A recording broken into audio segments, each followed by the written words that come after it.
Good morning, everyone. Welcome as we are getting started. We'll give a couple seconds here and then we will dig into our Navigating the Northeast WTS Northeast Region Virtual Conference.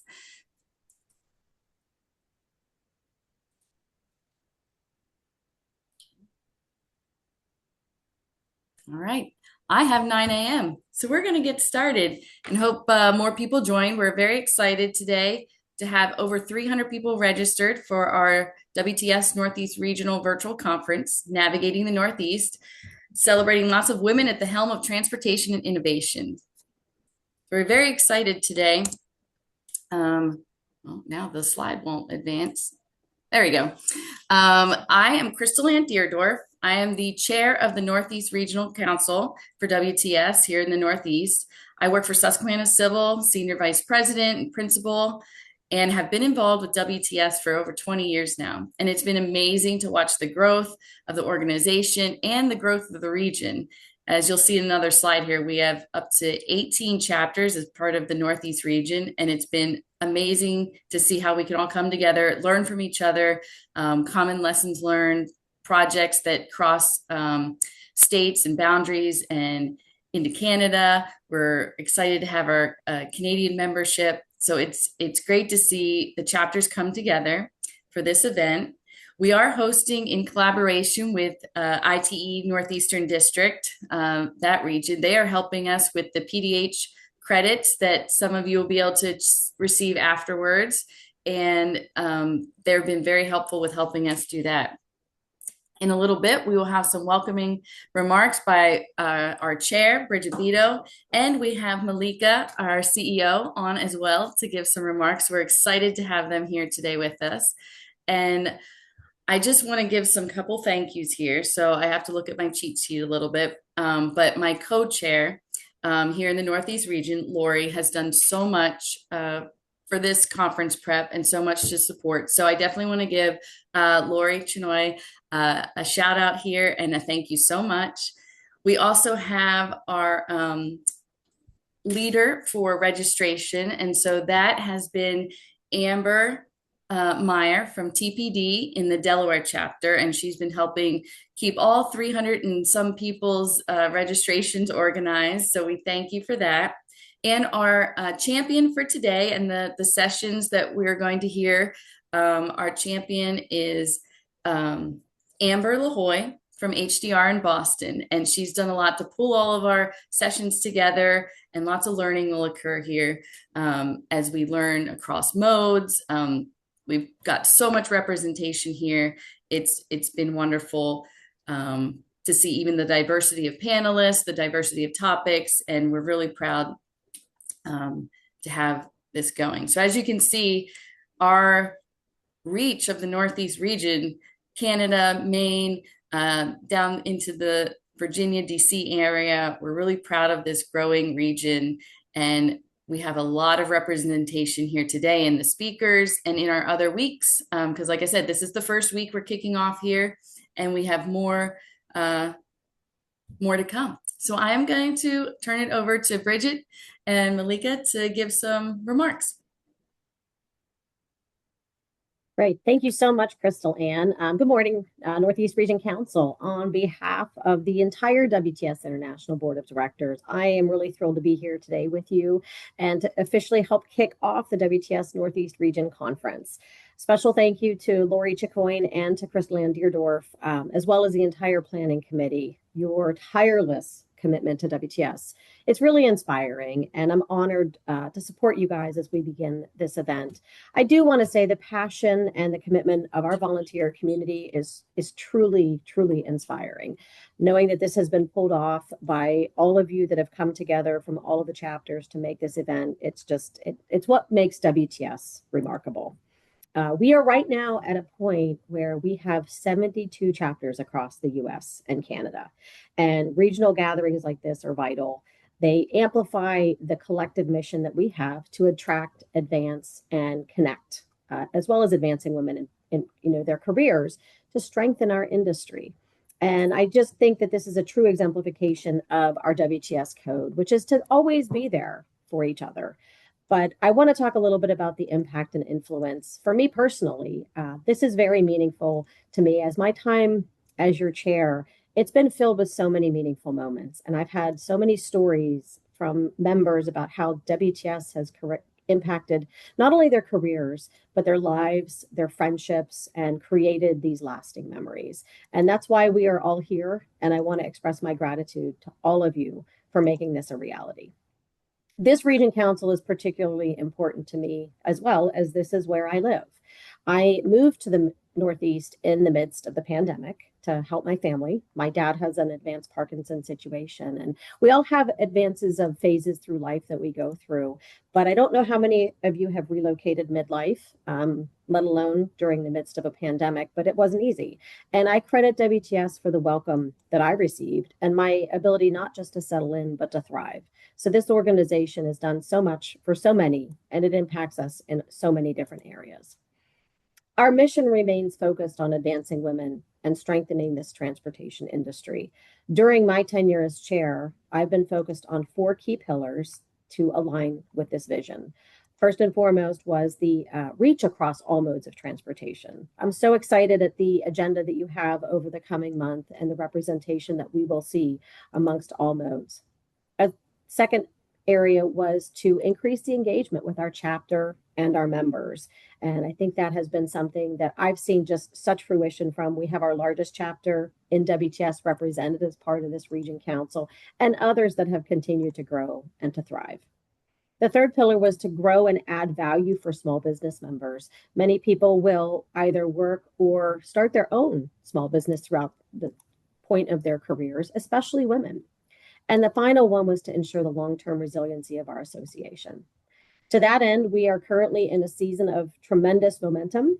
Some of you may have already met our new CEO and executive director, Dr. Malika Reed Wilkins. She joined us just 6 months ago, which seems like it has been a lifetime ago, but we are already seeing her leadership move our association in an exciting direction. And I've heard from many of you about her impact. I've heard stories about engagement, improved responsiveness, and a feeling of connection under her leadership. I'm also proud to share that we have surpassed 10,000 members strong. This growth is thanks to your dedication to our mission. We are continuing to expand that footprint and have ratified our third Canadian chapter in Montreal. We did that in March of 2025, and we have several others that are in development from Vancouver to Western Tennessee. So chapters currently in development include Vancouver, Northern Arizona, New Mexico, Southern Texas, and Western Tennessee. We hope to bring on board Vancouver and New Mexico over the next few months. I know you'll welcome these new leaders and lend your knowledge to help them be successful. In the fall of last year, the WTS International Board began working and refreshing our strategic plan. Thank you to all of you who completed the membership survey that went out last year. Your feedback is playing an integral role in the development of that plan and how we can be more successful. So you'll hear more about that outcome at our annual conference in May. Now I'd like to turn over to Dr. Malika Reed Wilkins to share our upcoming activities. Awesome. Thank you so much, Bridget. Hello, Northeast. So excited to be here. Good morning, everyone. This is an amazing event. I'm looking forward to all that it has to offer everyone that has registered. So thank you all so much. And thank you also for your support. As Bridget said, this is month six. So this has been just a fantastic ride. Many of you may know I was a chapter president, I was an international board member, I was a conference co-chair, I was a region council rep. So I understand wholeheartedly the sort of sweat and tears that you all as volunteers go through to make our association great. I truly am a product of WTS and the power of WTS, and certainly wouldn't be in this role without that connection to this association. So I am a WTS for life. I love it.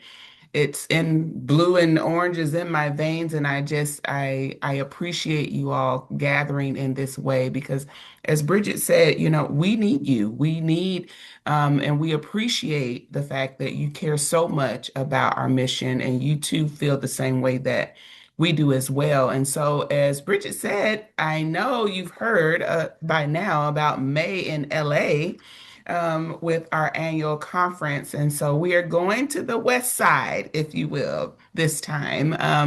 And we're going to show the Western part of our country some love there. And we're very excited about May 5th through 7th in Los Angeles, California. So I hope that many of you, if not all of you, if I could see all of you there, I hope so. There are a lot of things. As you can imagine, with our largest conference for WTS, abstracts and awards and scholarships, all of those literally right now are being reviewed by those committees. And so, with probably within the next week, no later than two, if you submitted abstracts and awards and those types of things, you will be notified. Definitely very, very soon. I don't have all the deadlines in front of me, but it is this month and it's like mid-month. So very soon you'll be hearing back from that.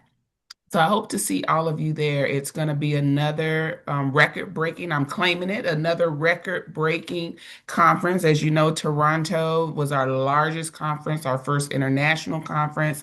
So shout out to the folks in Toronto as well, because we're going to make history again with LA. And also coming up this year, many of you may participate in our Transportation U program and our Capital Summit program through our foundation, and that is coming up June 20th through 26th. It'll still be at the University of Maryland, so more information is coming out this month as well on that and how to apply and chaperones and all the things that are associated with that as well. And then we also have some dates ironed in already. We don't have the locations yet, but we have the dates for Signature Leadership Training, which will be September 15th through 18th of this year. So mark your calendars. You'll be seeing more on social probably in the next couple of days about that, to mark your calendars for save the dates, as well as our fall chapter leader summit. So at the conference in May, we're going to have a full day chapter leader summit. It was so successful last year. We did half a day to now we got a lot of feedback like this is great. So we're doing a full day, the day right before the conference on May 4th for chapter leader summit. There is a discount for the chapter leader summit if you register for the conference, but then we're also having one in the fall. So that way we have several opportunities for our chapter leaders to get involved and to learn more. And last but not least, our 50th anniversary will be next year. So listen, get ready, get ready, get ready, get ready. It's going to be very exciting, just as exciting as May. We have a lot. We're already in the infancy of planning. We'll be working with the WTS DC chapter as well. But I definitely hope to see all of you at that amazing, amazing milestone for our association. So thanks all for the opportunity to speak, and I'm wishing you a wonderful, delightful conference. Thank you, Malika. Thank you, Bridget. We appreciate that and your welcoming remarks. Now, a little bit of logistics. We will be opening the Q&A part of the Zoom. That's where you can enter questions about the various sessions. If time allows, we will address those questions. We will not be monitoring the chat for questions. You're welcome to chat in there and say hello to others across the region, but we will not be monitoring the chat for questions. So the questions officially should come through the Q&A. So I did want to say that. And also, in order to save time, all panelist bios have been included in the meeting invite you received. So there should be a PDF for session 1 and a PDF for session 2 that was included in your meeting invite. So you can study and look at the bios, but we want to really get to the meat and content to share with everyone. So to save time, we have that as a reference for you. And did want to highlight again today, February 6th, is our Motion Makers, Women and Youth Shaping the Northeast. And we'll be kicking that off here in a couple seconds. But I also wanted to give a shout out to our future February sessions. So the morning of February 13th, we got People First, ERGs, Safety and Innovation. February 20th is Resilient Connection, Bridges, Climate, and Shared Streets. And February 27th, we're going to close out the month with Women at the Helm, trailblazers, and owners steering transportation. So once again, a very well-rounded full track here, and we're excited to get started with session one, planes, trains, and automobiles, the women leading Massachusetts transportation transformation. And I am going to turn it over to Meredith Avery, who will be moderating this session. And we will get started with that here in a moment.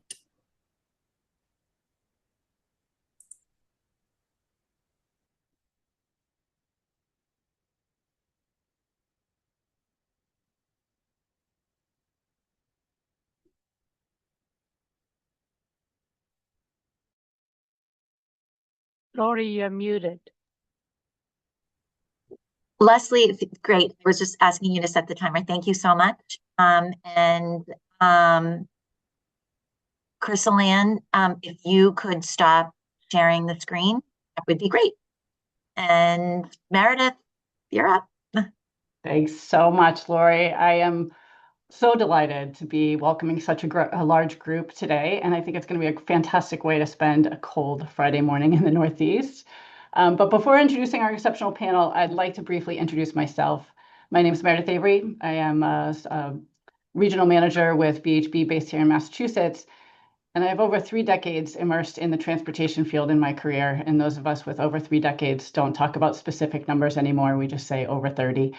But as I think back on those years of my career, some of the highlights really include receiving my security badge to access Logan Airfield to help Massport with a runway project, or navigating the damp, cobweb-laden abutments beneath the Longfellow Bridge to help MassDOT deliver that project, and even trekking through the southeastern Massachusetts marshes to help MBTA launch South Coast Rail. And I think what really makes those experiences stand out to me is that they brought me a little closer to the everyday lives of the women who are on this panel and the work that they do every day. They've each inspired me at various times in my career, and whether it involves planes, trains, or automobiles, they are really at the forefront of enhancing transformation in our transportation industry in Massachusetts. They are driving it, they are leading it with courage and capability. I'm so grateful that each of you have come to join us and share your stories this morning. So let me quickly introduce them. As Crystal Ann said, there's more details in the information that was provided up front. But joining us today are Carrie LaValle, the MassDOT Highway Division Deputy Administrator and Chief Engineer, Luciana Berti, Chief Infrastructure Officer, Capital Programs Department at Massport, Erica Mazza, Senior Advisor at the MBTA, or as we call it in Boston, the T. And, you know, the person with the best name, sorry, ladies on the panel, Meredith Schlesinger, MassDOT Rail and Transit Division Administrator. So welcome to all of you. I'm excited for the conversation. That's the best part. So let me get it started. Carrie, I'm going to start with you. And for each of the panelists, I will be asking you the same question in turn. So get ready. And each of you is really leading change across different modes: highways, rail, aviation, and transit. When you think about transportation transformation in Massachusetts, what does it look like right now? And what does progress really mean in the next 3 to 5 years? Thanks, Meredith. So I really think highway transportation in Massachusetts is we're kind of in a significant transformation already. We're really in the middle of it. We're trying to update with changing technology, but we also have changing expectations with our safety, sustainability, and really how our transportation system is going to serve all of the Commonwealth. So, guided by a large investment from our administration, we're really looking to a more integrated, data-driven, and multimodal system. And this aligns a lot with what we have out right now, our 2050 Beyond Mobility Transportation Plan. We want to make sure we're getting some tangible progress. So we're really confronted in Massachusetts specifically with an aging infrastructure. I'm sure when you speak to some of the other panel members, they'll say the same. But right now we're in a 3-way tie, whether it's good or not, for having the average oldest bridge inventory. So we're really acknowledging where our investment has to be. And at the same time, with projects that we have out right now, like the Cape Cod bridges and the Rourke Bridge replacement in Lowell, these are representative of a new generation of investments because they're projects that not only are focused on safety and restoring critical infrastructure, but they're also trying to create a better space for transit, for walking and biking alongside these vehicles. But at the end of the day, I would say safety remains our foundation for all of our work. We're really focused on achieving zero roadway fatalities and serious injuries. We have a Vision Zero initiative where we've adopted a safe system approach, and we're looking at innovative ways to make this possible. One of these ways that we looked at it was we identified, well, this is one small example, but we identified that over 40% of our pedestrian accidents and crashes and serious injuries were happening just within 300 feet of a bus stop. What we want to do was improve these pedestrian crossings. It seems pretty straightforward. But in year one, after we kind of got through what we called the low-hanging fruit and found where all the existing locations were, we realized that outside of State Highway, we really didn't actually have good data on where these crossings were. So we had to be a little more innovative and a little bit more looking to the future. And in that, what we did was we actually used an AI system and worked with MBTA and the regional transit authorities to try and get aerial mapping to find and inventory all these crosswalks. It sounds simple, but to me, that's really an exciting way that we're trying to use new technology to transform how we're doing. And when we did that, we were able to get 98% accuracy on where these crosswalks were. And then we were able to use that data to really provide a more pedestrian safe program. So again, this is a way that we're using AI technology to really advance the future, but also it makes everything a little bit more efficient. It's a better use of all of our time with the limited resources we have. And then lastly, one that gets a little less attention would be our really small bridges. Everyone gets really excited about our mega projects, like I mentioned, Cape Cod, but I would say something that we're really focused in Massachusetts right now is on our small structures that support the local traffic, the emergency response, and really showing that investment in the community.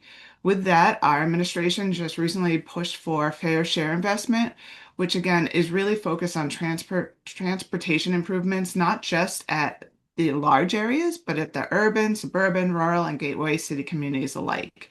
And we really want to make sure we're investing in both large corridors and smaller, locally significant infrastructure with this fair share opportunity. So I would like to say that Massachusetts is working towards being transformative by our innovations, but we're going to always continue to have those goals of a safer, cleaner, more resilient, and highways that are better aligned with the needs of our next generation.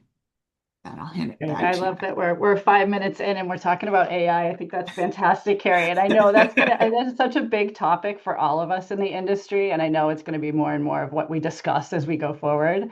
Yep. So let me throw it over to Erica Maza. Erica, same question for you on that look ahead on what does progress mean? Thank you, Meredith, and good morning, all. Transportation's always front in mind in New England, whether it's, during construction season in the spring, mud season, also during that same period of time. During the winter, summer, we have around here other options for transportation services. Our ferry program ramps up quite a bit during the summertime. So we're always, I think, talking about how transportation impacts and how transportation provides a better connectivity for our lives in general, and specifically here in Greater Boston. I'm returning to this area after many, many years in the Southwest. So I'm so excited to hear that Northern Arizona has their own first official chapter. I've spent many years with the Phoenix WTS chapter, so really excited for Northern Arizona there. And so upon returning, back to New England, it's such an exciting time to be here, because we're not just planning, but we're also truly investing in our transportation system as a whole. The transformation that we are currently seeing, quite simply, is we are believing that our system can be better, should be better, and we are delivering on making it better every single day. We have missteps for sure, but don't we all? We learn from them, we grow from them, and we trudge forward. We have seen just in the last couple of years, all the slow zones on our subway lines have been have gone away, and when we have slow zones pop up, we attend to them immediately. So you actually are not seeing slow zones, take a hold for days or weeks or longer. That means that you have a confidence in, the subway system as a whole. I am a person of time, and I, need to make sure and I rely on our system to be able to get me where we need to go. And so, with that, pulling off all of those slow zones has been a huge, improvement in our system. The fact that we have been able to replace all of our orange line cars and have a much smoother, faster ride on the orange line is a moment in time here, but it also, gives us the opportunity to see and envision what we are going to do in the future. Our hope is the red line in the next 3 to 5 years is going to see the same transformation as the orange line, and we are also looking at, and we're not looking at, we are also acting on some of our infrastructure that is, from the beginning of the last century. You might have heard that we were replacing some tracks that held conduit on the Green Line in the last Green Line shutdown, and some of that infrastructure, was getting into the triple digits, was seeing a century mark, and while it was still functioning, it was not right for where we want to go in the future. And then also transitioning. We launched just about a year ago our MBTA Go app. That app, is critical. It is probably one of my most used apps because it gives me real time information on every route, so I can figure out if my connections are going to work on this line or that line. We're also putting in safety measures for collision avoidance and Green Line train protection to help our smoother and faster and safer rides. And with all of that, we are seeing a pretty strong ridership return.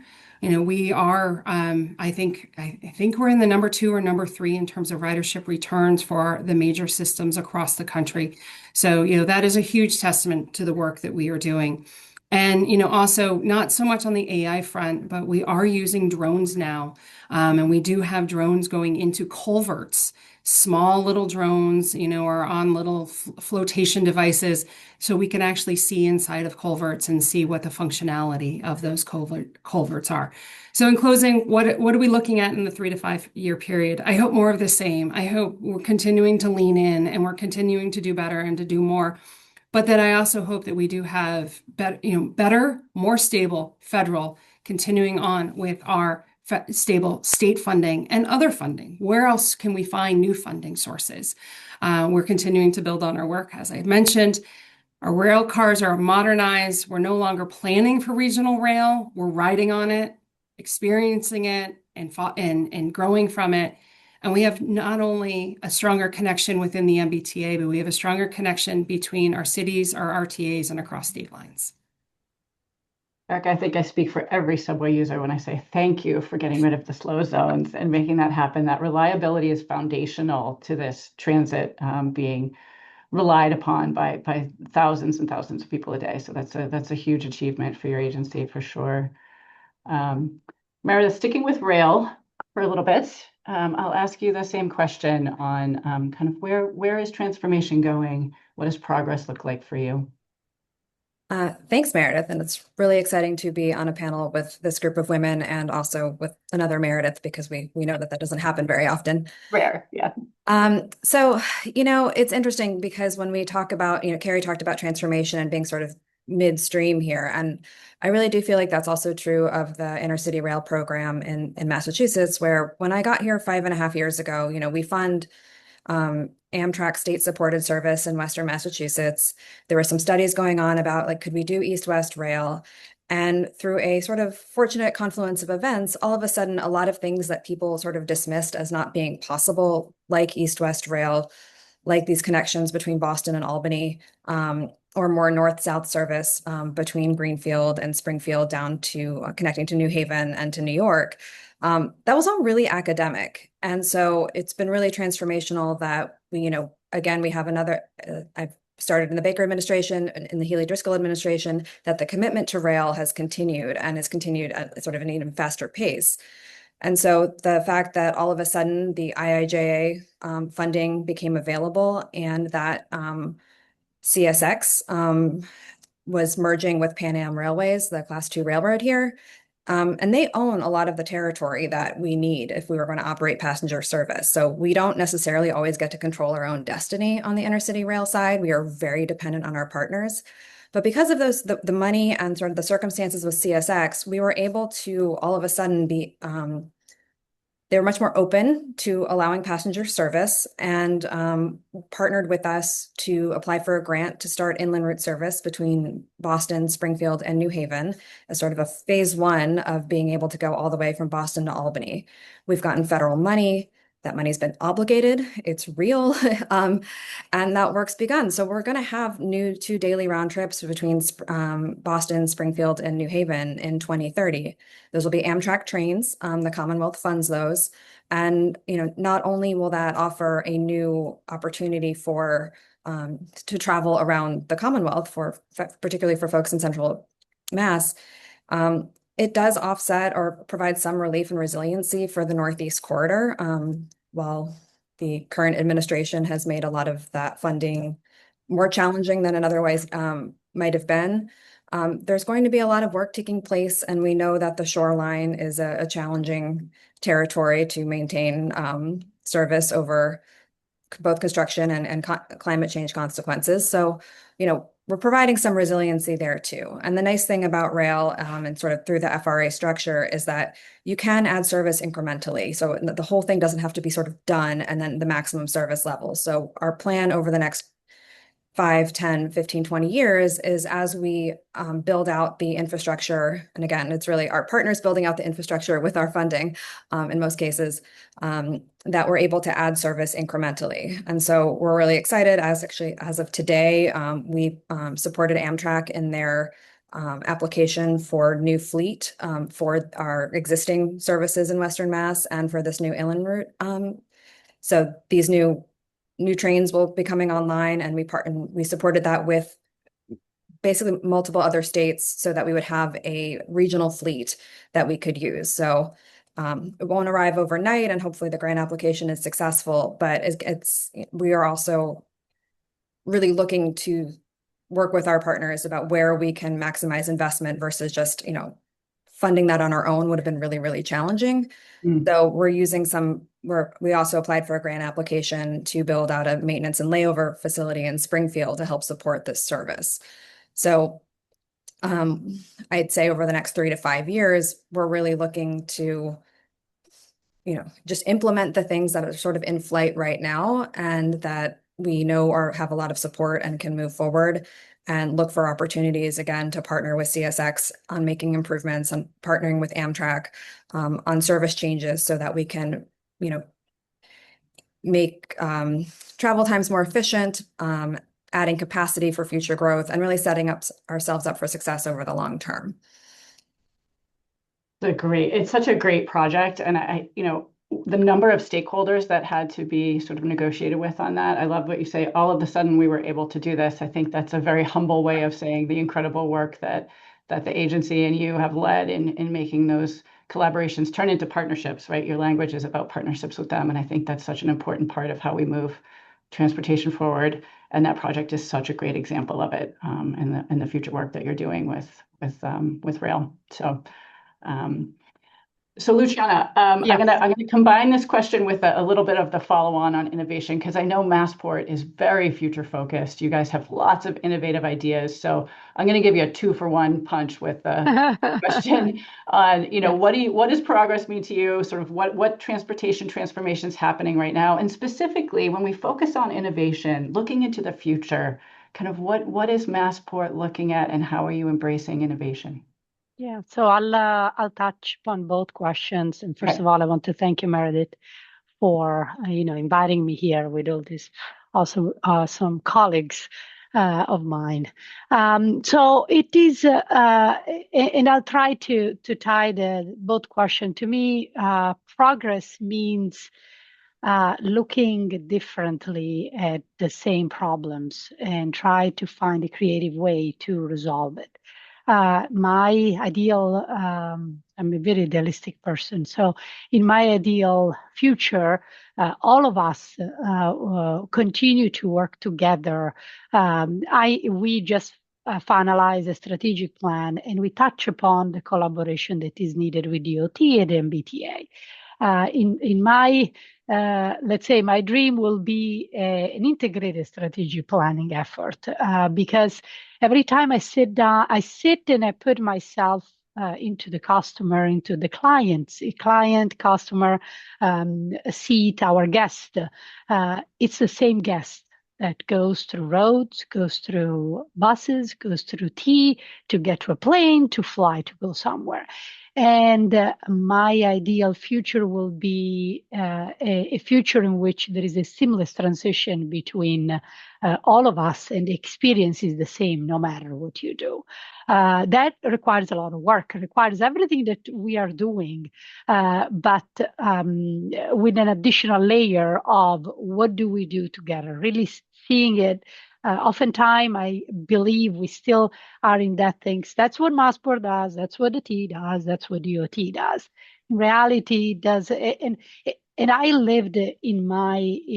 I tell this within Massport as well. The baggage. It doesn't. The passenger does not care that the baggage is managed by the airline, right? So just making the difference does not make a difference at a high level. So that is my ideal future. And by doing that, we need to do everything that we were all talking about. Something that about technologies and about innovation. Yes, Massport. I think we are all on the forefront. I touch upon two things. One is the technology. So the idea to have I think Carrie was mentioning we are having aging infrastructure. That's what we have challenges too. And we use, yesterday I made a presentation on MICA, the infrastructure condition assessment, using the technology, using AI. So we need to kind of push the envelope on how we collect this information, how we use this information, and how we deliver it and address the challenges. That's something from a technology perspective, and looking at what the condition of our current infrastructure.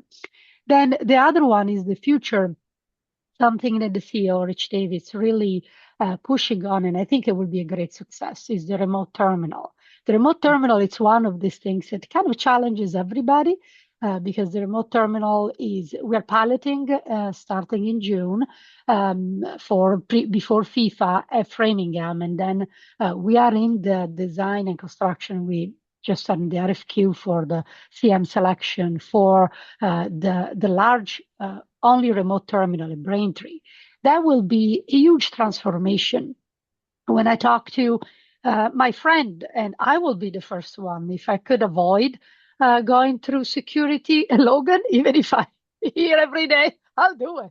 And I'm sure everybody else will do it. So it is pushing the envelope, thinking creatively, and connecting each other in a way that, again, the full experience from home all the way to wherever you're planning to go, it's really seamless. So I'm trying to be brief in my answer so we can go through more questions. Yeah, no, I love that. I love that idea of the remote terminal. And when you look at the constraints of your airport, it's particularly Logan, right? Of being surrounded by water and being physically constrained, those out of the box ideas to get the momentum going for the future that you need is really, it's going to be pretty cool. Not just because I live close to Braintree and can use it. That'll be great. Oh, that's awesome. Yeah. Okay, so I have a question for this one. This one's going to go to Erica and Meredith. Project speed is always a challenge, right? You never have a project where people say take as long as you want and study it for years and years and years. It's usually how fast can we make this happen? So how are you adapting to keeping your transformational projects moving, right? To meet that need for keeping them moving in the environment that we're dealing with right now? Meredith, would you like me to go first? I'll start with Erica. Yeah, sorry. All good. No, I appreciate that. And, we get that question quite a bit, like MassDOT and others. We have, pretty large projects that span over, multiple administrations. And, I think one important thing is, it is challenging us, but it is pushing us to find more, innovative, creative ways where, we can, work to get the project done. So maybe it's about the type of construction delivery model that we're using so that we're not spanning over multiple administrations. Because whether it's the last and this one or this one and next or what have you, we have historically seen that every administration puts their stamp on something. And, with that, you're in the midst of, a procurement, or you're, in entry into engineering for a capital investment grant program for a new transit busway, modernization project or what have you, and a new administration comes in, and now there's new goals, new ideas, new things set forward. So while we can't get a lot of our major projects done in one administration, we really can try to kind of tighten it down, to where, we are spanning maybe two administrations, but no longer. And then that does help, in terms of the actual cost delivery and then actually delivering the products, to the Commonwealth, to those who use it on an every single day. We, under the secretary and GM, so three of us have the same boss. We continue to lean in every single day and pursue every dollar available to the project, as Meredith, was mentioning on the last one.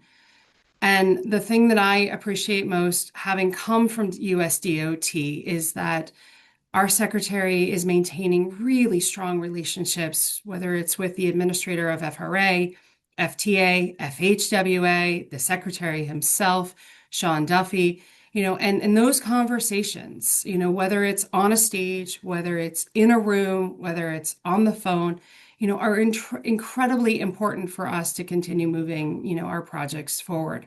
So with, the assistance and with the coordination and collaboration, we are moving a number of projects forward, and he, as well as all of us, are committed to, fostering and continuing to foster that strong working relationship. I'm going to just have one example that I think is, a little bit on the more creative side. When I came to the T a year ago, one of my special projects is to oversee the T's role in the World Cup in FIFA. And having come from USDOT, I realized, that we did not have a cohesive conversation and a cohesive voice with all of the transit agencies who are supporting the World Cup. And so with us, with our partners, with the folks that I knew out in the transit space, we leaned in. And, just this past week, the president signed into law $100 million in operating assistance going to the transit agencies for the World Cup. That has never been done before.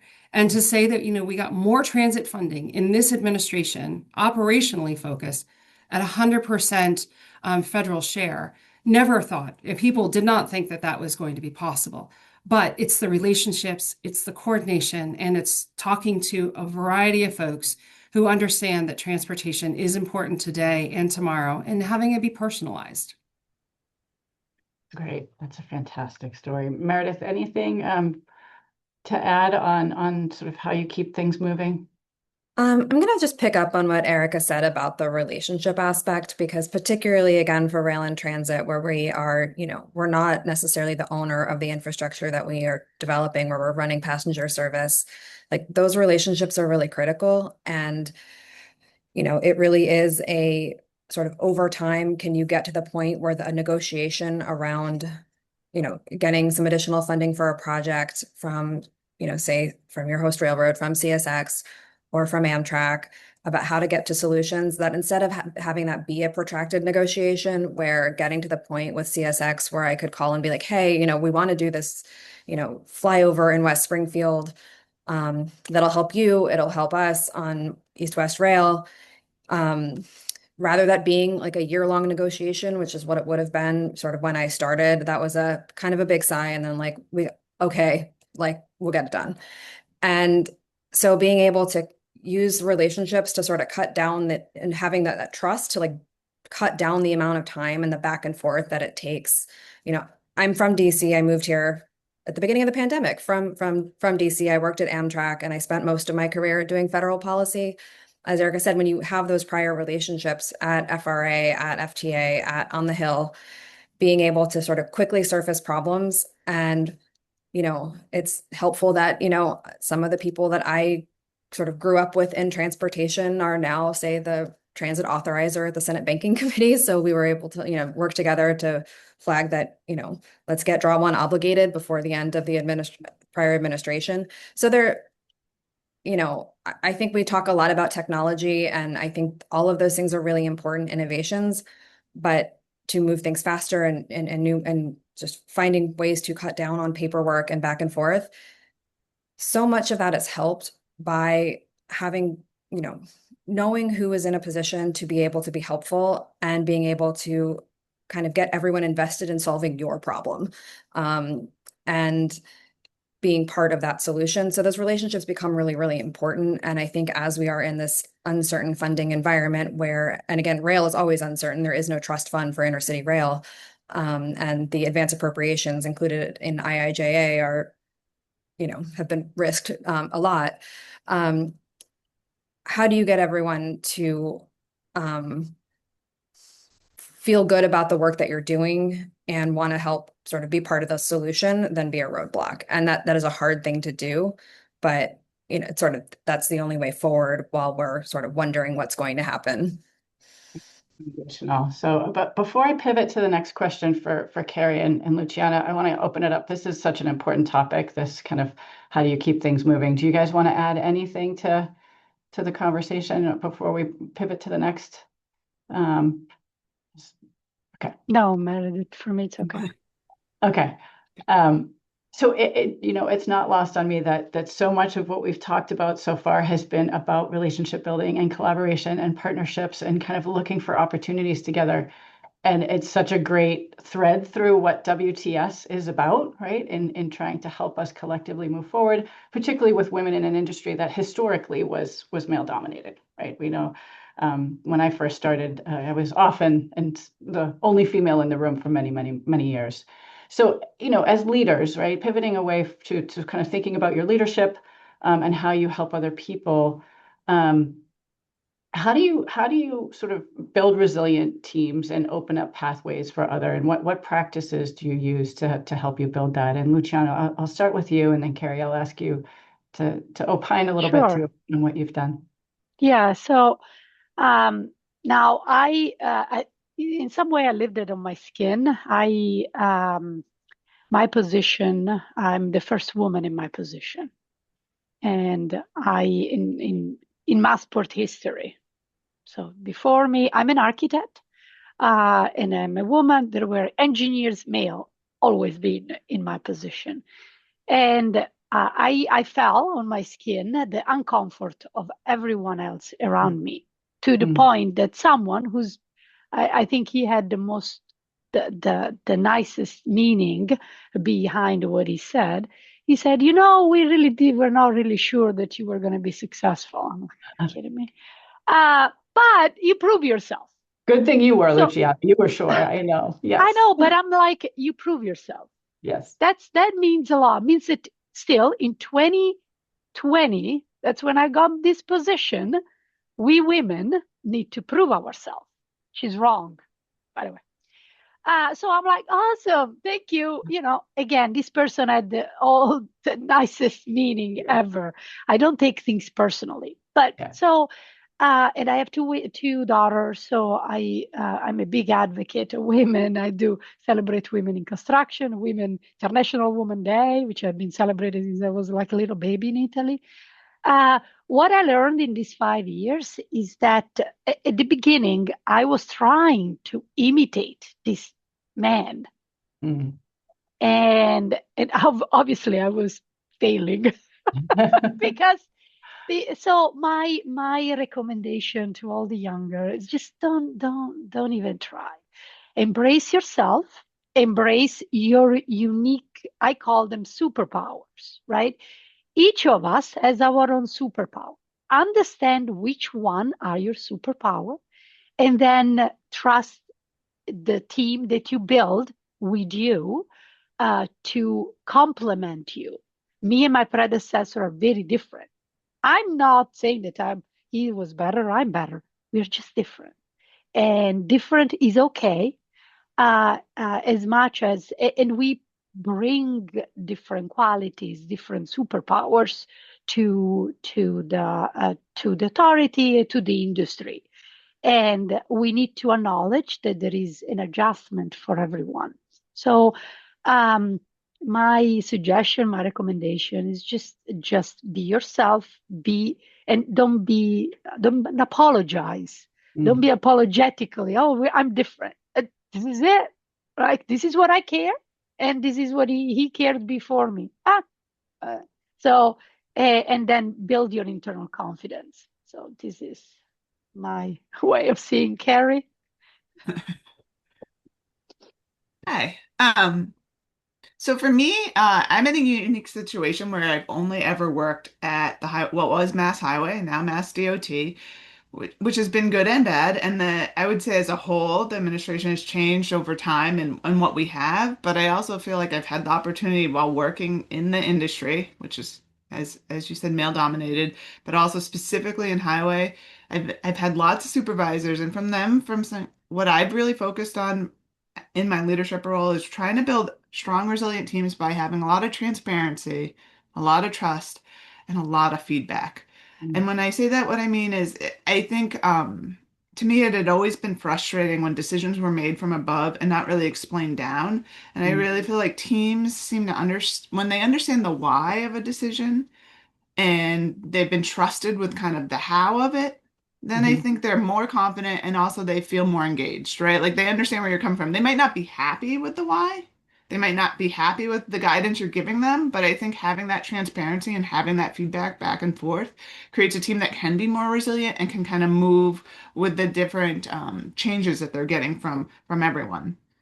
I also try, as talkative as I am, I'm trying to be more an active listener for our team and really making sure that everyone feels like I have an open door policy so that they can speak up, right? I don't want anyone to feel like in any way speaking up is something that isn't appreciated or needed or wanted, right? We all need to be able to challenge anything that's being said in a way that's appropriate, but also to not feel scared to do so because we're really not going to get better without that kind of feedback, whether it's positive or negative. So for me, I think something that I've tried to do is we try and have open dialogues where different team leaders are speaking to each other and me and have that opportunity to speak in the group setting, but also have that other opportunities where we can do the one-on-ones or the 15-minute conversations to have that feedback to try and make sure that it's not just it's not criticism, it's constructive growth that we're trying to get to, right? And then for opening pathways, some of the opportunities are just simply situations like this, right? I'm here, I'm right now, I'm telling you about my experience. I'm trying to make sure people know that there's opportunities for growth where in our industry and where I work specifically. And I think we have to be very intentional with that. Something that I'm really passionate about since I've been in my role and even prior to that is Mass DOT has a strong mentorship program. A lot of people think it's crazy that at my level that I make time to do that, but I had mentors and sponsors moving up through my career, and that's a lot of how I got to where I was. So I feel really strongly about doing the same. So I kind of try and echo what I would like my staff to do on their own. It does take time. It's not always easy. In some cases, my mentorship is just when I'm having lunch break. We're going to have lunch together. We're going to have an opportunity to kind of communicate. And I think that program really supports the opportunity for people at all different levels that maybe wouldn't interact with our higher level leadership to have that interaction. And it gives me personally a lot of fresh perspective, right? Like, because I'm not an entry level civil engineer anymore, right? I need that perspective to see, like, hey, how do you feel things are going? What do you think the issues are? And where can we grow? So, again, a lot of that is just being able to have that open dialogue. And so, I just think we need again, to kind of continue is that transparency and kind of letting people know where we are in the future and then using mentorship and other opportunities to really bring some of our staff that doesn't have that chance to kind of be a part of a decision making and to be a part of working on more difficult assignments, giving those opportunities. So Yeah. those are just I a love couple of those ways touch that I do it. points, like you said, like a lunch or just checking in. We often think of Right. mentorship with like a capital M of like this formal thing that had to be. And I benefited so much from people just spending those minutes with me occasionally on the job in the moment, giving me the thing I needed. I think that's helped me tremendously. Luciana, I want to follow up. I just have to on the idea of you kind of touched on it of like, do I need to become the man who was in the role before me in order to play this role? I once was on the airfield. I talked about this construction, and I had to go from muddy boots in overseeing 3-3 left to a presentation on the Longfellow Bridge in heels and a skirt, and I changed on the airfield in a porta potty to get that done during my career. So I don't know if you've had any moments like that of like trying to navigate both, right? Yeah, You I show had up. to. Yeah, we had an opening. I think I was at 4 a.m. We had to open a terminal, and then I had a 9 a.m. presentation at the board. I was exhausted. So, and I started by saying, "Okay, I'm up until I was up at 3. So if I look a little tired, that's what it is." Our board, it's awesome. They're very supportive. They're very understanding, and again, it's accepting what we go through, um, accepting what we all go through, and then just say this is it. I love it. I love it. Okay, so sticking with mentoring a little bit. So Meredith and Erica, I'd love for you to share just a moment where you had a mentorship moment, either as a mentor or a mentee that changed your approach to leadership. Meredith, if you want to take this one first, we can. Yeah, sure. And if I could just add something to something Carrie said, where she talked about sponsors, I think that's a really important distinction between like the person, the mentor who you can informally or formally go to for advice. And, that can be a very, in my experience, I haven't really had any like formal mentors, but I have like a long list of people who have been supportive throughout my career and I have been there for me to ask for advice. A sponsor is more of a person who is in a position of authority or power who can actually just put you in the room and will sign you up for things. And I think that's an important distinction. And like finding a sponsor is, again, is a lot harder because it's like, it's not a thing you can sign up for, but trying to sort of be in front of the people who can make those kinds of decisions and push you along, I think is really critical and was certainly critical in my career. I wouldn't know call this a mentorship moment, but I was about 10 years ago, more now probably. I was at a bar at a DC for happy hour because that's where we do a lot of business. And someone very senior in transportation was talking to me. He's like, "Oh, I saw this job posting about something that he knew I had some experience in." And he asked me what I thought about it. And so I talked to him for 10 minutes about all of the ways in which what kind of person, what kind of skills, what kind of experience. And he finally just looked at me and he's like, "Meredith, I thought you could do it." Like, of course. And I was like, huh. And so what I try to remember now is like, I never would have signed myself up to apply for a position that said had executive director in the title at the time. But knowing that someone who had some familiarity with what my work was thought that that would be a natural fit. So I think as women, we often tend to not think of ourselves first for new career opportunities. And so I do try to tell people, and this is a good venue to do it, you know, it's nice when someone else thinks of you for something, but they're probably thinking of you for that thing far before you will think that for yourself.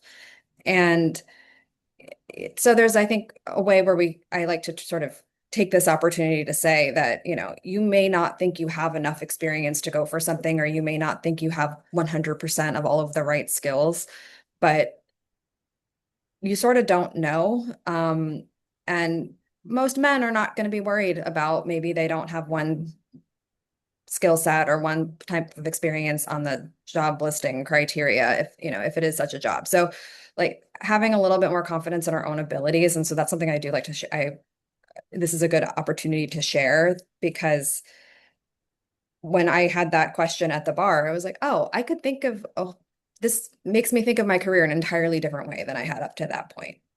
Yeah. Yeah. I think if a Zoom call was able to vibrate with the collective head nodding that just happened when you said all that, Meredith, I think we would have felt that vibration, because it is such an important thing for us to remember. And we've all experienced it. I mean, I think even the panelists, we were all nodding our heads saying yes. I will add one thing if I can. Like my predecessor, Astrid Glynn, in this role, I knew her for years through the Northeast Corridor Commission and working at Amtrak. She terrified me. I knew she sort of kind of talk, we talked occasionally about we had various, things that we had to work on together. When she called me to say, hey, like, would you be interested in moving to Boston to sort of be my successor? I was like, she thinks well of me at all. Like, I had no idea that she had any kind of like more than passing familiarity with my work, or that she would think of me to succeed her in a role that she was so critically important to her and her experience. So again, you don't really know what people are thinking about you, Yeah. but Yeah. it's okay to raise your hand. Awesome. Erica, anything to add there? Yeah, no, everything that the panel has said, I'm the one who's absolutely nodding my head, right? Yeah.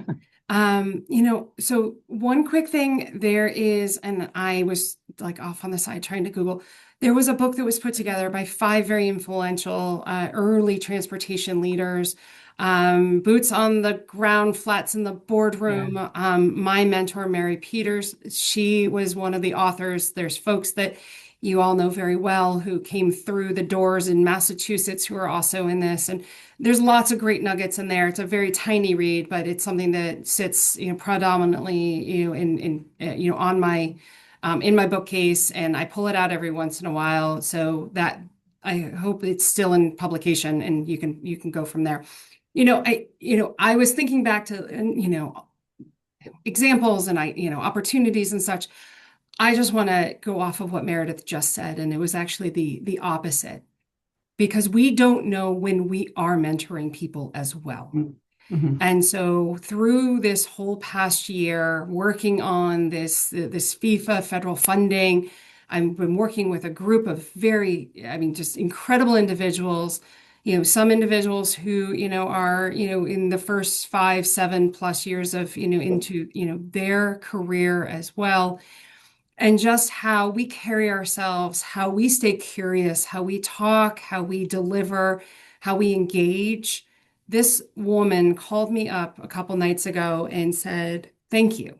Thank you for your leadership. Thank you for your experience. Thank you for your willingness to share ideas, your willingness to be human, humble, understanding failure, staying curious, etc. And I was like, you don't realize what Yeah. every day that you come to work, every day that you pull up that chair at that, in the boardroom, at a Zoom call, what have you, how you are hopefully positively impacting, other folks in the room. And they could be at the 5-7 year mark, they could be at the 30+ year mark, right?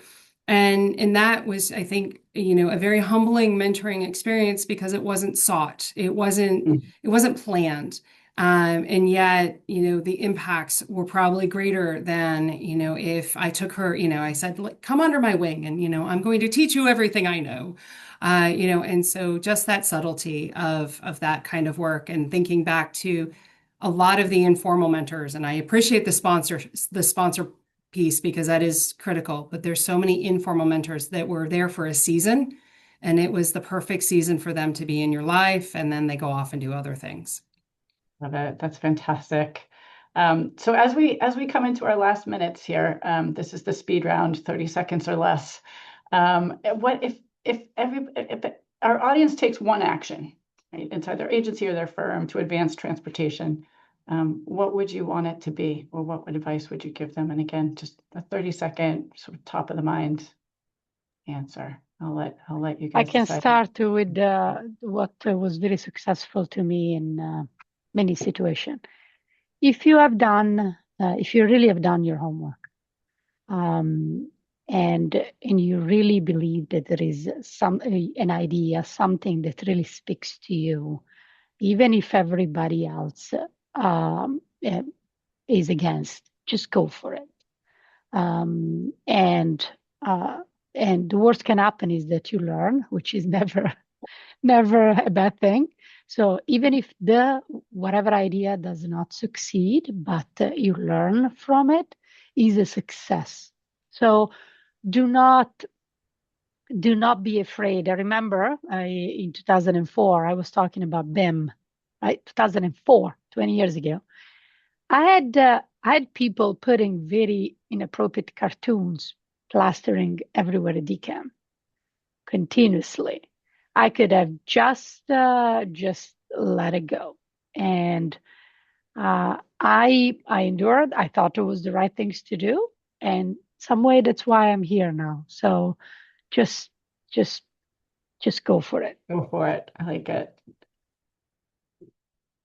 Meredith, Carrie, or Erica? I can jump think in. some, I Oh, think sorry, go ahead. sometimes us as women, we lead with confidence and we want to make sure that, we're coming to the table and we've done our homework and we're confident about what we're doing. But oftentimes I have seen that confidence sometimes, moves us away from curiosity. Because if we ask questions that might feel like we don't know exactly what's happening, what's going on, and being in, kind of in this, more male dominated space, you want to project confidence, but I want to make sure that we still stay curious because curiosity is really where we are going to find those paths forward, find those unique situations, find those answers. So Great. that's, I think, staying curious in the projects that you have, asking questions, looking at it from a different light. Nice. And Carrie, you want to close us out real quick? Okay, I'll go really fast. I mean, so one thing I would say is that I would really try and make sure people are investing in our future. Ooh, are we off? It says time's up. We're Okay, so taking the I would next say 30 is seconds. yeah. So one thing I would say is that really investing in our future. The WTS leadership made a mention at the beginning about transportation. It seems very small, but I think for us to keep having the next generation actually care about transportation infrastructure and not think it's some old-fashioned business that they shouldn't be excited about, I think we all should be making the action to really do STEM partnerships and other opportunities with the younger generation to get them excited and come into the field. We're all struggling for more workforce, and I think that it's on us to really provide those opportunities for younger staff and as well as even younger than that. I think, elementary school, middle school, high school kids need to get excited about careers in transportation. So that's I'm Great throwing that out there advice. to my action. Yeah, great advice. And it really speaks to you all showing up as you do and generously giving your time to things like this. I can't thank you enough, Luciana, Eric, Meredith, Carrie, Erica, Meredith, and Carrie. I really fantastic conversation. And thanks to WTS and the volunteers who put this together. It really helps us achieve great things together through this collaboration. So I hope everybody enjoys the rest of the conference and go Pats. Yes, thank you, everyone. That was a great first session and dialogue to get us kicked off. And we really appreciate that. We're now going to pull up our next PowerPoint. I'm going to try and share the screen here as we transition to our next panel, which is the Motion Makers, Women in Youth Shaping the Northeast. So let me share my screen and then I am going to turn over the slides to Desiree is our moderator for this session. So bear with me as I get us in presentation mode here.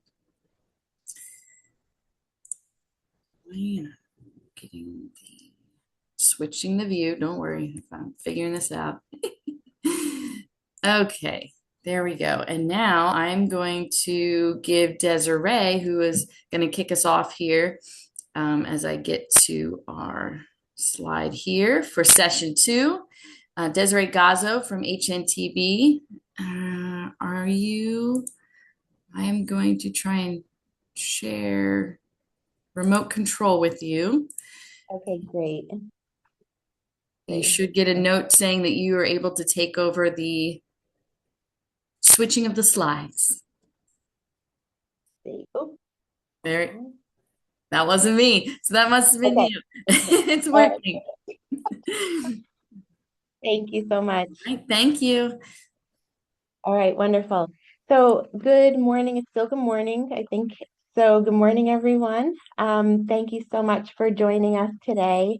Honestly, I think Carrie's last remarks on youth engagement and STEM programming was the perfect segue to our panel, which is the importance of youth engagement in transportation projects. I'm gonna still see which button is, oops, oh, very delicate. Hold on one second. All right, great. So I'm going to just introduce our panel very quickly. I know the bios you all have. I'm Desiree Gazzo, Strategic Communications Section Manager at HNTB. I'm also the Vice President of the WTS Greater New York chapter. Claire Sneck from Public Engagement Specialist at HNTB. Rachel Antoine, the Manager of External Affairs and Community Outreach for Port Authority of New York and New Jersey. Elizabeth McConaughey, the Community Engagement Planner at HNTB. And Louisa Paiwanski, the Executive Director of Mega Projects for MassDOT. And we are very excited to be here today to talk about the importance of youth engagement in transportation projects. So engaging with youth not only brings more awareness to the students of the projects we are building and the occupations that they can one day aspire to hold, but it also brings diverse perspectives to our projects and our thinking as we build and design these projects. Different children use spaces differently and see the world from a different perspective than we as adults do. Many of our transportation projects can last over a decade, from planning to groundbreaking. So we may start to engage children at 10 or 13 years old or even younger at the start of a project. And then by the end, they're in their 20s and actually using the facilities that we are building. And more, we're seeing agencies embrace this student engagement, which is amazing and wonderful, and bringing STEM activities, internships, and really, asking students for their input through open houses and programming that's specific to children. And it brings more diverse perspectives to our projects. Engaging with youth not only brings, these awareness to the youth, but it also brings it by them going home at the end of the day or after participating in events, they bring everything that they have learned and everything that has inspired them during their day to their parents, to their grandparents, to their caregivers. And that's one of the most important ways that we can spread news about our projects. We could bring the importance of our projects home is by, again, reaching out to our youth. A couple of the photos here are from New York City's coastal resiliency projects, and we've engaged students on Earth Day events, art fencing programs, school presentations, and it can be, events that are on a larger scale, and it could be as simple as creating a coloring sheet or a word search that they bring back home that has project information. So it's all different scales that students can be engaged on and all different budgets. And why is it important in a transportation context? Because different age groups have different needs. Students rely more on walking, biking, and transit and school transportation, especially in New York City. We have students of all ages walking to school, being self-released. We need safe and protected routes near schools, which they can speak to, and they have one-on-one, you know, needs for what they do every day in their lives. And they experience higher vulnerability as pedestrians and cyclists. So these youth perspectives just bring fresh, imaginative ideas. They notice the smaller things that not everyone else does. And their responses are authentic and candid, and they're not afraid to speak up for what they're thinking. So I'm very excited to introduce this panel, or to hear this panel, who are going to speak about real examples from the Northeast in a range of ways that they have been reaching out to youth and students and engaging them on these mega projects and projects that are transforming our region. So we're going to start off with Rachel, And Rachel, if you just want to let me know by a head nod or a wink when you want me to move the next project, we'll do that. And we'll hear from about the Burlington-Winooski Bridge and the Cape Cod Bridge project as well. Oh, so actually, I'm sorry. We're going to start with the Burlington-Winooski Bridge placement. The slide deck I was practicing from was in a different order. So Claire, take it away, please. Thank you, Desiree. So today I'll be walking through a case study focused on the Vermont Agency of Transportation's Burlington-Winooski Bridge Replacement Project. This is a bridge replacement project in Vermont connecting the cities of Winooski and Burlington. I'll be highlighting specifically how our team approached youth engagement as part of the public involvement process.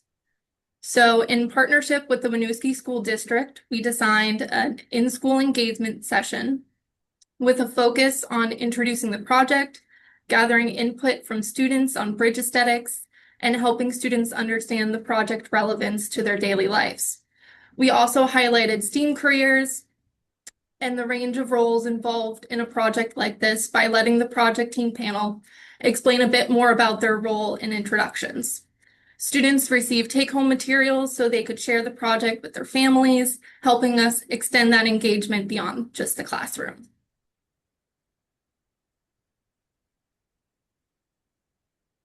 We engaged more than 100 students, and their level of interest exceeded our expectations.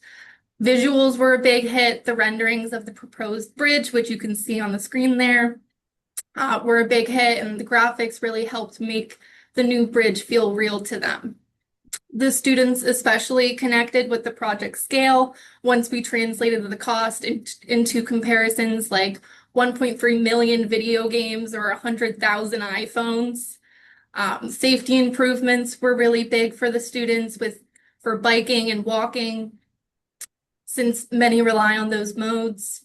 We also heard an exciting desire for unique design elements in the new bridge, patterns on the shared use paths, and creative features that would make the bridge feel like a community space and not just something to walk across.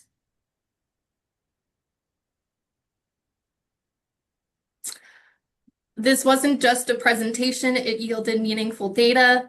We collected 31 new surveys with fresh design ideas. And 31 might not seem like a lot, but it's hard enough sometimes getting adults to take the surveys. So we consider this a win, and it brought our total survey participants to almost 500. We got to strengthen relationships with Winooski's diverse multilingual student population, an especially important effort in a community where many students come from households that speak multiple languages and often help bridge communication gaps with their family. So by engaging directly with these students, we weren't just reaching them, we were also creating an additional trusted pathway for their families and the broader multilingual community to access project information. This session also showcased the broad range of career opportunities in transportation, beyond just engineering to include planning, public engagement, marketing, and graphic design, which are careers not many people, especially high school students, might consider in the transportation space. And this engagement was also highlighted in local media and partner social channels, reinforcing public trust in the project team's commitment to inclusive outreach and garnering goodwill towards the project ahead of construction. Some actionable outcomes. One of the biggest takeaways for us was that youth engagement works. It's now something we incorporate into every engagement event we can, even if it's just coloring pages or youth accessible activities at open houses or public meetings. This engagement was a good reminder that it's not just adults who use the infrastructure we're working on.